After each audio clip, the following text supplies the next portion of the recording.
Hi dear students, welcome to today's class. So in our previous classes we have already discussed about what some of the hormones which are secreted in our body. So ಕೆಲವೊಂದು hormone like pituitary ಆಗಿರಬಹುದು ಅಥವಾ ಥೈರಾಯ್ಡಿನ್ hormone ಆಗಿರಬಹುದು ಅಥವಾ adrenaline hormone ಆಗಿರಬಹುದು. So ಅದರ location ಮತ್ತು ಅದರ functions ಬಗ್ಗೆ ಸ್ಟಡಿ ಮಾಡಿದ್ವಿ. So next look at here ಯಾವ ತರ ಈ ಏನು ಹಾರ್ಮೋನ್ಸ್ ಗಳ ಮೇಲೆ ಅಪ್ಲೈಡ್ ಕ್ವೆಶ್ಚನ್ಸ್ ಅನ್ನ ತೆಗಿತಾರೆ ನಿಮ್ಮ ಎಕ್ಸಾಮಿನೇಷನ್ ಪರ್ಪಸ್. ಸೊ ಯಾವ ತರ ಲೈಕ್ ಡೈರೆಕ್ಟ್ ಕ್ವೆಶ್ಚನ್ಸ್ ಆದ್ರೆ ನೀವು ಡೈರೆಕ್ಟ್ ಸಾಲ್ವ್ ಮಾಡ್ತೀರಿ, ಬಟ್ ಕೆಲವೊಂದು ಅಪ್ಲೈಡ್ ಕ್ವೆಶ್ಚನ್ಸ್ ಇರ್ತಾವ. 20% ಏನಿರ್ತೈತಿ ಅಪ್ಲೈಡ್ ಕ್ವೆಶ್ಚನ್ಸ್ ಇರ್ತಾವ. ಸೊ ಇಲ್ಲಿ ಏನಾಗಿದೆ ಅಂದ್ರೆ ಕೆಲವೊಂದಿಷ್ಟು ಗ್ಲ್ಯಾಂಡ್ ಅಥವಾ ಹಾರ್ಮೋನ್ ಗಳ ಮೇಲೆ ಯಾವ ತರ ಅಪ್ಲೈಡ್ ಕ್ವೆಶ್ಚನ್ಸ್ ಬರ್ತಾವ ಅನ್ನೋದ್ರ ಬಗ್ಗೆ ಸ್ಟಡಿ ಮಾಡೋಣ. Okay, so look at here adrenal gland.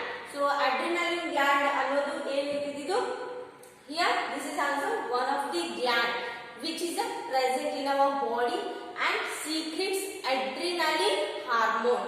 So ಇದು adrenal ಅನ್ನೋ ಒಂದು ಗ್ರಂಥಿ ಏನಾಗಿರ್ತೈತೆ ಅಂದ್ರೆ adrenaline hormone ಅನ್ನ secretion ಮಾಡ್ತೈತಿ ನಮ್ಮ ಬಾಡಿ ಒಳಗೆ. So here where it is located, the location of the adrenal gland is located on the both the kidneys. ಅಂದ್ರೆ ಸೊ ಎರಡು ಕಿಡ್ನಿಗಳ ಮೇಲ್ಭಾಗದಲ್ಲಿ ಏನಿರ್ತೈತಿ ಕ್ಯಾಪ್ ಆಕಾರ ಅಥವಾ ಟೋಪಿ ಆಕಾರದಲ್ಲಿ ಅಡ್ರಿನಲ್ ಗ್ಲ್ಯಾಂಡ್ ಪ್ರೆಸೆಂಟ್ ಇರ್ತೈತಿ ಎಲ್ಲಿ above the kidneys. Okay, and here adrenaline has two parts. Okay, so adrenal gland ಅಲ್ಲಿ ಎರಡು ಭಾಗಗಳಾಗಿ ವಿಂಗಡಣೆ ಮಾಡಲಾಗಿದೆ. So inner part of the adrenal and outer part of the adrenal gland. Okay, here adrenal cortex. So here the adrenal cortex, it is nothing but what outer part of the adrenal gland or adrenal gland. The outer part of the adrenal gland is ಏನಂತ ಕರೀತೀವಿ adrenal cortex. Okay, and here it secretes what cortisol hormone. So here the outer part of the adrenal gland which has a adrenal cortex. So ಹೊರಗೆ ಅಂದ್ರೆ outer part of the adrenal gland ಗೆ ಏನಂತ ಕರಿತೀವಿ adrenal cortex ಅಂತ ಕರಿತೀವಿ. It also secrets what cortisol hormone. Okay, so which is essential for our body. So ಇದು ಯಾವುದು cortisol hormone ಕೂಡ ಸೊ ನಮ್ಮ ದೇಹಕ್ಕೆ ಅತಿ ಮುಖ್ಯವಾದಂತಹ ಒಂದು ಹಾರ್ಮೋನ್ ಆಗೈತಿ. And here inner part of the adrenal, so that also secretes some of the hormone. So those are adrenaline, noradrenaline and dopamine. Outer part of the what adrenal gland is called as a adrenal cortex and it also secretes some of the hormones is known as a cortisol hormone. And inner part of the adrenal gland which secretes some of the hormones, so those are adrenaline, noradrenaline and dopamine. Okay, and next adrenaline hormone. Adrenaline hormone can release during what emergency conditions. So like what angriness ಆಗಿರಬಹುದು, so fearness ಆಗಿರಬಹುದು, so ನಮಗೆ ಭಯ ಬೀಳಿಸುವಂತ ಕೆಲವೊಂದು situations ಆಗಿರಬಹುದು ಅಥವಾ so ಸಿಟ್ಟು so ಜಾಸ್ತಿ ಕೋಪ ಮಾಡ್ಕೊಳ್ಳುವಂತ ಸಿಚುವೇಶನ್ಸ್ ಅಲ್ಲಿ ಸೊ ಅಡ್ರಿನಲಿನ್ ಹಾರ್ಮೋನ್ ಏನಾಗಿರ್ತೈತಿ ನಮ್ಮ ಅಡ್ರಿನಲ್ ಗ್ಲ್ಯಾಂಡ್ ಒಳಗ ಸಿಕ್ರಿಷನ್ ಆಗಿರ್ತೈತಿ. ಸೊ ಜಾಸ್ತಿ ಕೋಪ ಬಂತು ಅಥವಾ ಜಾಸ್ತಿ ಭಯ ಪಟ್ವಿ ಅಂದ್ರೆ ಸೊ ನಮ್ಮ ಬ್ಲಡ್ ಅಲ್ಲಿ ಏನಾಗುತ್ತೆ ಜಾಸ್ತಿ ಪ್ರಮಾಣದಲ್ಲಿ ಅಡ್ರಿನಲಿನ್ ಹಾರ್ಮೋನ್ ಉತ್ಪಾದನೆ ಆಗುತ್ತೆ. ಹೌದಾ? So next and it controls what heart beat, breathing and also blood pressure. So this hormone or this gland can control what heartbeat and breathing rate and also blood pressure in our body. So ನಮ್ಮ ದೇಹದಲ್ಲಿ ನಡೀತಕ್ಕಂತ ಕೆಲವೊಂದಿಷ್ಟು ಭಯ ಆಗಿರ್ಬೋದು. ಹೌದಾ? So ನಮ್ಗೆ ಜಾಸ್ತಿ ಭಯ ಪಟ್ಟಾಗ ಏನಾಗುತ್ತೆ ಅಡ್ರಿನಲ್ ಅನ್ನೋ ಒಂದು ಗ್ರಂಥಿ ಏನ್ ಮಾಡುತ್ತೆ ಅದು ಎಲ್ಲಿ ಪ್ರೆಸೆಂಟ್ ಇರುತ್ತೆ ಅಂದ್ರೆ ಸೊ ಕಿಡ್ನಿಗಳ ಮೇಲ್ಭಾಗದಲ್ಲಿ ಇರ್ತಕ್ಕಂತ ಅಡ್ರಿನಲ್ ಗ್ರಂಥಿ ಜಾಸ್ತಿ ಪ್ರಮಾಣದಲ್ಲಿ ಅಡ್ರಿನಲಿನ್ ಹಾರ್ಮೋನ್ ಅನ್ನ ಸಿಕ್ರಿಷನ್ ಆಯ್ತು ಅಂದ್ರೆ ಸೊ ನಮ್ಗೆ ಜಾಸ್ತಿ ಭಯ ಬರುತ್ತೆ ಅಥವಾ ಜಾಸ್ತಿ ಕೋಪ ಬರುತ್ತೆ. ಹೌದಾ? So at the time of the angriness here more secretion of the adrenaline hormone is secreted in our body. So after 1 hour or after 2 hours or after 1 day, so what it will happen, so again we will come back to relaxation period. ಅಂದ್ರೆ so ನಮಗೆ ಜಾಸ್ತಿ ಭಯ ಆಯ್ತು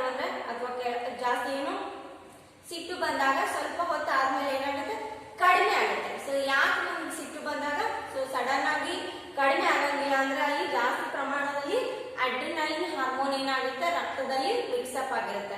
so slowly ಏನಾಗುತ್ತೆ, so ಇರ್ತಕ್ಕಂಥ ಸಿಟ್ಟು ಕಡಿಮೆ ಆಗುತ್ತೆ, ಕೋಪ ಕಡಿಮೆ ಆಗ್ತಾ ಬರುತ್ತಲ್ಲ, ಸೊ ಅವಾಗ ನಮ್ಮ ದೇಹದಲ್ಲಿ ಏನಾಗುತ್ತೆ ನಾರ್ ಅಡ್ರಿನಲಿನ್ ಏನಾಗುತ್ತೆ ಸೀಕ್ರೀಷನ್ ಆಗುತ್ತೆ. ಸೊ ನಾರ್ ಅಡ್ರಿನಲಿನ್ ಏನ್ ಮಾಡುತ್ತೆ ರಿಲ್ಯಾಕ್ಸೇಷನ್ ಪೊಸಿಷನ್ಗೆ ವಾಪಸ್ ತರುತ್ತೆ. ಹೌದಾ? So these are what the main functions of the adrenaline hormone in our body. Okay, and here look at here this is what applied question on adrenal gland or adrenaline hormone. So adrenaline hormone ಗಳ ಮೇಲೆ ಯಾವ ತರ applied questions ಬರಬಹುದು ನಿಮ್ಮ examination ಅಲ್ಲಿ. Okay, here why adrenaline hormone is also called as a emergency hormone. ಏನಂದ್ರೆ adrenaline ಹಾರ್ಮೋನ್ಗೆ ತುರ್ತು ಪರಿಸ್ಥಿತಿಯ ಹಾರ್ಮೋನ್ ಅಂತ ಕರೀತಾರೆ. ಏನಂತ ಕರೀತಾರೆ? Emergency hormone. Emergency it is nothing but what ತುರ್ತು ಪರಿಸ್ಥಿತಿ ಅಂದ್ರೆ ಎಮರ್ಜೆನ್ಸಿ. ಸೊ ಜಾಸ್ತಿ ಏನಾಗುತ್ತೆ ಸಿಟ್ಟು ಬರುವುದು ಅಥವಾ ಸೊ ಭಯ ಪಟ್ಟಾಗ ಏನಾಗುತ್ತೆ ಜಾಸ್ತಿ ಪ್ರಮಾಣದಲ್ಲಿ ನಮ್ಮ ರಕ್ತದಲ್ಲಿ ಏನು ಸೀಕ್ರೀಷನ್ ಆಗುವಂತ ಹಾರ್ಮೋನ್ ಯಾವುದದು? Adrenaline hormone. ಹೌದಾ? ಸೊ ಇದಕ್ಕೆ ಏನಂತ ಕರಿತೀವಿ? ಎಮರ್ಜೆನ್ಸಿ ಹಾರ್ಮೋನ್ ಅಂತ ಕರಿತೀವಿ. Okay, here adrenaline hormone is also called as a emergency hormone. So you just keep it in mind. So ನಿಮ್ಮ ಮೈಂಡ್ ಅಲ್ಲಿ ಫಿಕ್ಸ್ ಮಾಡ್ಕೊಳ್ರಿ, ಅಡ್ರಿನಲಿನ್ ಹಾರ್ಮೋನ್ ಏನಂತ ಕರಿತೀವಿ? ಎಮರ್ಜೆನ್ಸಿ ಹಾರ್ಮೋನ್ ಅಂತ ಕರಿತೀವಿ. ಸೊ ನಾನೀಗ ಆಲ್ರೆಡಿ ಹೇಳಿದಾಗ ಅಡ್ರಿನಲಿನ್ ಗ್ಲ್ಯಾಂಡ್ ಅಥವಾ ಅಡ್ರಿನಲಿನ್ ಹಾರ್ಮೋನ್ ಯಾವಾಗ ಜಾಸ್ತಿ ಸೀಕ್ರೀಷನ್ ಆಗುತ್ತೆ ಅಂದ್ರೆ ಸೊ ನಮಗೆ ಜಾಸ್ತಿ ಭಯ ಬಂದಾಗ, so during the very emergency situations only it secretes more in our body. Okay, yeah, look at this answer. So why adrenaline hormone is called as a emergency hormone? Hoda? So here, so in a normal situation what it will happen in our body? The adrenaline hormone secretes a normal quantity. So normal quantity ಒಳಗೆ ಏನಾಗುತ್ತೆ adrenaline hormone ನಮ್ಮ blood ಅಲ್ಲಿ secretion ಆಗುತ್ತೆ. So at the time of secretion of the adrenaline hormone, so we are what stable condition. So ನಮಗೆ ಯಾವುದೇ ಭಯ ಇರಂಗಿಲ್ಲ, so ಯಾವುದೇ ನಮಗೆ ಕೋಪನೂ ಬಂದಿರಂಗಿಲ್ಲ ಅಂದ್ರೆ so we are stable at the time of the what normal secretion of the adrenaline hormone in our blood. Okay, but during emergency situations, so here like what emotional like ನಿಮ್ಗೆ ಜಾಸ್ತಿ ಅಳು ಬಂದಾಗ ಆಗಿರ್ಬೋದು, ಭಯ ಪಟ್ಟಾಗ ಆಗಿರ್ಬೋದು ಅಥವಾ ಕೋಪ ಬಂದಾಗ ಆಗಿರ್ಬೋದು, so what it will happen? So it will secrets more amount of the adrenaline hormone in our blood.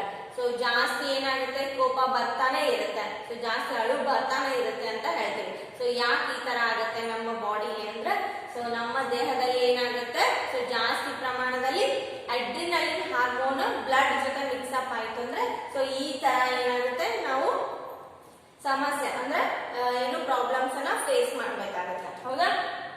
Yeah, adrenaline hormone, so it directly secretes in the blood only. So ಇದೇನಾಗುತ್ತೆ ಡೈರೆಕ್ಟ್ ಆಗಿ so ನಮ್ಮ blood ಜೊತೆಗೆ mix up ಆಗಿರುತ್ತೆ. ಹೌದಾ? and it diffuses throughout our body. So ನೀವು observe ಮಾಡ್ರಿ, so ಜಾಸ್ತಿ ಸಿಟ್ಟು ಬಂದಾಗ ಕೆಲವೊಬ್ಬರಿಗೆ ಸೊ ಹ್ಯಾಂಡ್ಸ್ ಮತ್ತು ಲೆಗ್ಸ್ ಶೇಕ್ ಆಗ್ಲಿಕ್ಕೆ ಸ್ಟಾರ್ಟ್ ಆಗುತ್ತೆ. ಹೌದಾ? ಸೊ ಇದು ಯಾಕೆ ಆಗುತ್ತೆ ಅಂದ್ರೆ ಈ ತರ ಸೊ ಅಡ್ರಿನಲಿನ್ ಹಾರ್ಮೋನ್ ಬ್ಲಡ್ ಜೊತೆ ಮಿಕ್ಸಪ್ ಆಗಿ ದೇಹದ ಎಲ್ಲಾ ಭಾಗಗಳಿಗೂ ಏನಾಗುತ್ತೆ ಕಳಿಸ್ಕೊಡ್ತೈತಿ. ಯಾವುದು? Adrenaline hormone. ಸೊ ಅದಕ್ಕೆ ಏನಾಗುತ್ತೆ ಅಂದ್ರೆ ಸೊ ಜಾಸ್ತಿ ಪ್ರಮಾಣದಲ್ಲಿ ಅಡ್ರಿನಲಿನ್ ಹಾರ್ಮೋನ್ ಸೀಕ್ರೀಷನ್ ಆಯ್ತು ಅಂದ್ರೆ ಜಾಸ್ತಿ ನಮ್ಗೆ ಕೋಪ ಬರುತ್ತೆ. Okay, and here it also includes what heart and other organs in our body. So ಇದೇನಾಗುತ್ತೆ ಅಂದ್ರೆ ಅಡ್ರಿನಲಿನ್ ಹಾರ್ಮೋನ್ ನಮ್ಮ ಏನೋ ಹಾರ್ಟ್ ಮತ್ತು ದೇಹದ ಎಲ್ಲಾ ಭಾಗಗಳಿಗೂ ಕಳಿಸ್ಕೊಡೋದ್ರಿಂದ ನಮ್ಮ ಹಾರ್ಟ್ ಬೀಟ್ ಚೇಂಜ್ ಆಗುತ್ತೆ, ಬ್ರೀತಿಂಗ್ ರೇಟ್ ಚೇಂಜ್ ಆಗುತ್ತೆ. ಹೌದಾ?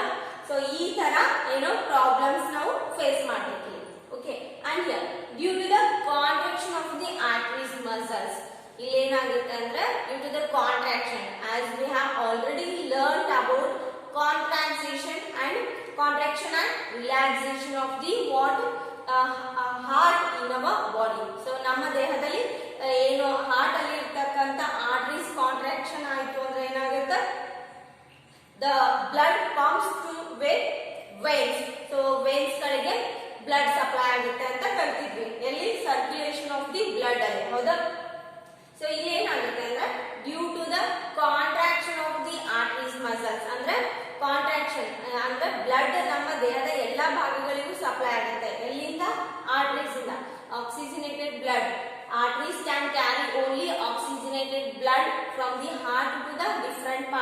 ಬಾಡಿ ಹೌದಾ. ಸೊ ಅಲ್ಲಿ ಏನಾಗುತ್ತೆ ಆರ್ಟರೀಸ್ ಬಿಕಮ್ಸ್ ಥಿನ್ ಅಂದ್ರೆ ಸೊ ಸಣ್ಣ ಆಗ್ತಾ ಬರ್ತಾವ ಯಾವಾಗ so when it secretes more in quantity. Okay, and here in the digestive system and also skin the supply of the blood decreases in both the organs. So stomach ಮತ್ತು ಎಲ್ಲಿ skin ನಲ್ಲಿ so secretion of the what supply of the blood becomes decreases ಅಂದ್ರೆ so most probably the organs or the muscles which are present in the digestive system and also in the skin here the supply of the blood becomes decreases. So ಇವೆರಡಕ್ಕ digestive system ಮತ್ತು skin ಗೆ ಕಡಿಮೆ ಪ್ರಮಾಣದಲ್ಲಿ blood supply ಆಗುತ್ತೆ ಯಾವಾಗ ನಮಗೆ ಜಾಸ್ತಿ ಸಿಟ್ಟು ಅಥವಾ ಕೋಪ ಬಂದಾಗ ಅಥವಾ ಅಡ್ರಿನಲಿನ್ ಹಾರ್ಮೋನ್ ನಮ್ಮ ದೇಹದಲ್ಲಿ ಜಾಸ್ತಿ ಸಿಕ್ರೇಷನ್ ಆದಾಗ ಏನಾಗುತ್ತೆ ಡೈಜೆಸ್ಟಿವ್ ಸಿಸ್ಟಮ್ ಮತ್ತು ಸ್ಕಿನ್ ಗೆ ಏನು ಸಪ್ಲೈ ಆಗ್ತಕ್ಕಂತ ಬ್ಲಡ್ ಕಡಿಮೆ ಪ್ರಮಾಣದಲ್ಲಿ ಏನು ಸಪ್ಲೈ ಆಗುತ್ತೆ ಹೌದಾ. So next contraction of the rib cage ಅಂದ್ರೆ our rib cage also becomes what decreases and also diaphragm muscles also decreases here. This is because of due to what breathing rate when our body so that increases our breathing rate here the contraction of the rib cage and also diaphragm muscles so ಜಾಸ್ತಿ ನಮಗೆ breathing rate ಜಾಸ್ತಿ ಆದಾಗ so ಜಾಸ್ತಿ ಏನಂದ್ರೆ so breathing rate ಜಾಸ್ತಿ ತಗೊಳ್ತೀವಿ so ಉಸಿರಾಟ ಕ್ರಿಯೆ ಜಾಸ್ತಿ ಆಯ್ತು ಅಂದ್ರೆ ನಮ್ಮ ದೇಹದಲ್ಲಿ ಏನಾಗುತ್ತೆ ಸೊ ರಿಬ್ ಕೇಜ್ ಮತ್ತು ಡಯಾಫ್ರಾಗಮ್ ಅಲ್ಲಿ ಇರ್ತಕ್ಕಂತ ಮಸಲ್ಸ್ ಕುಗ್ಗುತ್ತಾವ ಸೊ ಅದರಿಂದ ಏನಾಗುತ್ತೆ ಬ್ರೀತಿಂಗ್ ರೇಟ್ ಜಾಸ್ತಿ ಆಗ್ತಾ ಬರುತ್ತೆ ಹೌದಾ. And our body can ready to respond for what stimulus actions or emergency conditions. So here because of these all reasons so we can call it as what emergency hormone. So ಇದರಿಂದ ಈ ಎಲ್ಲಾ ಕಾರಣಗಳಿಂದ ನಾವು adrenaline hormone ಗೆ ಏನಂತ ಕರಿತೀವಿ emergency hormone ಅಂತ ಕರಿತೀವಿ ಹೌದಾ. So next thyroid gland. So next thyroid gland ಬಗ್ಗೆ ಸ್ಟಡಿ ಮಾಡೋಣ. Okay, so here where it is located, look at here the thyroid gland so mainly located at the front of the neck so just below the Adam's apple. so ನಮಗೆ ಈ ಭಾಗ so ಈ throat ಅಲ್ಲಿ ಬರ್ತಕ್ಕಂತ ಈ structure ಗೆ ಏನಂತ ಕರಿತೀವಿ Adam's apple ಅಂತ ಕರಿತೀವಿ. here it is mainly located at the front of the neck region and just below the Adam's apple or larynx ಅಂದ್ರೆ ಧ್ವನಿ ಪೆಟ್ಟಿಗೆ ಅಂತ ಕರಿತೀವಿ ಹೌದಾ. Next so it is a reddish black in color. so ಇದು ಯಾವ ಕಲರ್ ಅಲ್ಲಿ ಕಾಣಿಸುತ್ತೆ ನಮಗೆ thyroid black thyroid gland so reddish black ಅಂದ್ರೆ ಡಾರ್ಕ್ ರೆಡ್ ಕಲರ್ ಅಲ್ಲಿ ಕಾಣಿಸುತ್ತೆ ಹೌದಾ. so next so iodized salt. so why the iodized salt is necessary for our body? here the main thing is to be recall that the thyroid gland is located so at front of the neck region and just below the what larynx or the Adam's apple. so don't forget these points. so ನಿಮ್ಮ examination ಅಲ್ಲಿ ಕೇಳತಕ್ಕಂತ chances ಇದೆ. So ಈ points ಅನ್ನ ನೀವು ಏನು remember ಮಾಡ್ತಾನೆ ಇರಬೇಕು ನಿಮ್ಮ ಮೈಂಡ್ ಅಲ್ಲಿ ಹೌದಾ. so next iodized salt. so it is very necessary so because our thyroid glands what makes thyroxine hormone ಹೌದಾ. so thyroid gland ಏನ್ ಮಾಡುತ್ತೆ thyroxine hormone ಅನ್ನ ರಿಲೀಸ್ ಮಾಡುತ್ತೆ.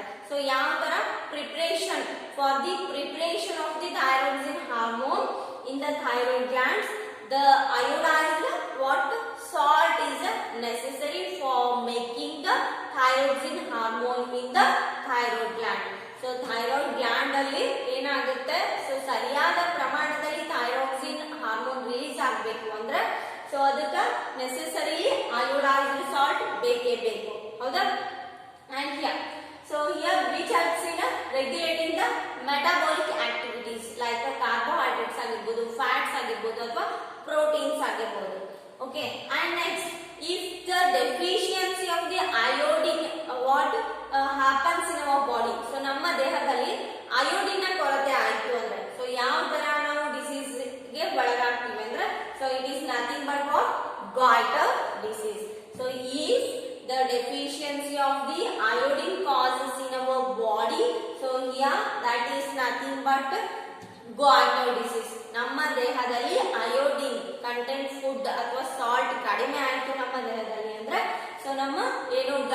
ಏನಾಗುತ್ತೆ ಸ್ವೆಲ್ಲಿಂಗ್ ಆಗುತ್ತೆ ದಪ್ಪ ಆಗುತ್ತೆ so that is nothing but what goiter disease okay and next so thyroxine hormone it is the what made up of the iodine so which mainly consists of what amino acids so ಇಲ್ಲಿ ಏನಾಗುತ್ತೆ ಅಂದ್ರೆ so complete ಆಗಿ thyroxine hormone ಇದರಿಂದ ಕೂಡಲ್ಪಟ್ಟಿರ್ತಾವ ಅಂದ್ರೆ iodine ಇಂದ ಏನು mix ಆಗಿರ್ತಾವ here this iodine so that mainly consists of what amino acids okay and next it inhabits what mental and the physical development of the body so ನಮ್ಮ ದೇಹದಲ್ಲಿ so correct ಆಗಿ ಎಲ್ಲಾ functions ನಡಿಬೇಕಂದ್ರೆ so here this type of the hormone can controls all metabolic activities in our body next this hormone also increases the temperature of the body so ಇದೇನಾಗುತ್ತೆ ಅಂದ್ರೆ so ನಮ್ಮ body temperature ಏನು constant ಅಥವಾ ಏನು normal ಇರುವಾಗೆ ನೋಡ್ಕೊತೀವಿ ಯಾವುದು thyroxine hormone okay so ಇದ್ರ ಬಗ್ಗೆ ನಿಮ್ಗೆ ಏನಾದ್ರೂ ಡೌಟ್ಸ್ ಇತ್ತು ಅಂದ್ರೆ ಸೊ ಇಲ್ಲಿ ಇನ್ನೊಂದ್ಸಲಿ ಹೇಳ್ತೀನಿ ನೋಡ್ರಿ ಥೈರಾಯ್ಡ್ ಗ್ಲ್ಯಾಂಡ್ ಇದು ಎಲ್ಲಿ ಲೊಕೇಟ್ ಆಗಿರುತ್ತೆ ಅಂದ್ರೆ ನೆಕ್ ರೀಸನ್ ಅಂತಾನು ಹೇಳ್ಬೋದು ಅಥವಾ here it is mainly located at the front of the neck ಅಂದ್ರೆ ಸೊ ನೆಕ್ ಅಲ್ಲಿ ಕಂಡು ಬರುತ್ತೆ or just below the Adam's apple ಹೌದಾ so it mainly looks like what reddish black in color so here why the iodized salt is necessary for our body so ನಮ್ಮ ದೇಹಕ್ಕೆ iodized salt ಅನ್ನ ಯಾಕೆ suggest ಮಾಡ್ತೀವಿ ಅಂದ್ರೆ so ಇಲ್ಲಿ ಏನಾಗುತ್ತೆ ಅಂದ್ರೆ ನಮ್ಮ ದೇಹದಲ್ಲಿ ಇರ್ತಕ್ಕಂತ ಥೈರಾಯ್ಡ್ ಗ್ಲ್ಯಾಂಡ್ ಐತಲ್ಲ so ಅದು so ಸರಿಯಾದ ಪ್ರಮಾಣದಲ್ಲಿ ಥೈರಾಕ್ಸಿನ್ ಹಾರ್ಮೋನ್ ಅನ್ನ so ನಮ್ಮ ದೇಹಕ್ಕೆ ಸಿಕ್ರಿಷನ್ ಮಾಡಬೇಕು ಅಂದ್ರೆ iodized salt ಬೇಕೇ ಬೇಕು ಹೌದಾ ಸೊ ಅದಕ್ಕಾಗಿ ಏನಂತ ಕರಿತೀವಿ iodized salt is necessary for making thyroxine hormone in the thyroid gland and if the deficiency of the iodine so the deficiency of the ಅಂದ್ರೆ ಏನು iodine ಕೊರತೆ ಉಂಟಾಯಿತು ಅಂದ್ರೆ ನಮ್ಮ ದೇಹದಲ್ಲಿ ಸೊ ಯಾವ ರೋಗಕ್ಕೆ ತುತ್ತಾಗ್ತೈತಿ ಮನುಷ್ಯ goiter ಅನ್ನೋ ಡಿಸೀಸ್ ಗೆ ತುತ್ತಾಗ್ತೈತಿ ಹೌದಾ ಇಲ್ಲೇನು ಥೈರಾಕ್ಸಿನ್ ಹಾರ್ಮೋನ್ ಸೊ ಕಂಪ್ಲೀಟ್ ಆಗಿ ಇದರಿಂದ ಮೇಡಪ್ ಆಗಿರುತ್ತೆ ಅಂದ್ರೆ ಅಯೋಡಿನ್ ಇಂದ ಮೇಡಪ್ ಆಗಿರುತ್ತೆ that iodine May consist of what amino acids okay and here it mainly inhabits mental and the physical functions and also it maintains the body temperature at a regular time okay and next one thyroxine hormone is also called as what personality hormone so ನಾವಿಲ್ಲಿ thyroxine hormone ಅನ್ನ personality hormone ಅಂತ ಯಾಕೆ ಕರೀತೀವಿ personality hormone ಅಂದ್ರೆ ಏನು it is nothing but ವ್ಯಕ್ತಿತ್ವದ hormone ಅಂತ ಕರೀತೀವಿ so we can call it in Kannada that is ವ್ಯಕ್ತಿತ್ವದ ಹಾರ್ಮೋನ್ ಅಂದ್ರೆ so it mainly controls what personality functions in our body so ಯಾಕೆ ನಾವು ಥೈರಾಕ್ಸಿನ್ ಹಾರ್ಮೋನ್ ಅನ್ನ ವ್ಯಕ್ತಿತ್ವದ ಹಾರ್ಮೋನ್ ಅಥವಾ ಪರ್ಸನಾಲಿಟಿ ಹಾರ್ಮೋನ್ ಅಂತ ಯಾಕೆ ಕರೀತೀವಿ look at it so thyroxine is what main hormone which is secreted into the blood stream so ಇದು direct ಆಗಿನು ಏನಾಗುತ್ತೆ ಬ್ಲಡ್ ಸ್ಟ್ರೀಮ್ ಜೊತೆಗೆ ಮಿಕ್ಸ್ ಅಪ್ ಆಗುತ್ತೆ okay by the thyroid gland so which regulates the heart and also muscle functions so here it controls the activities of the heart and also muscles so different organs in our body so and also brain development and maintenance of the bones so it is nothing but all physical activities and also what mental activities so this type of the hormone can controls all physical activities and also all type of the mental activities in our body and helpful for what responding in a proper way so because of this reason so the thyroxine hormone is also called as a personality hormone okay so remaining questions will solve in our later class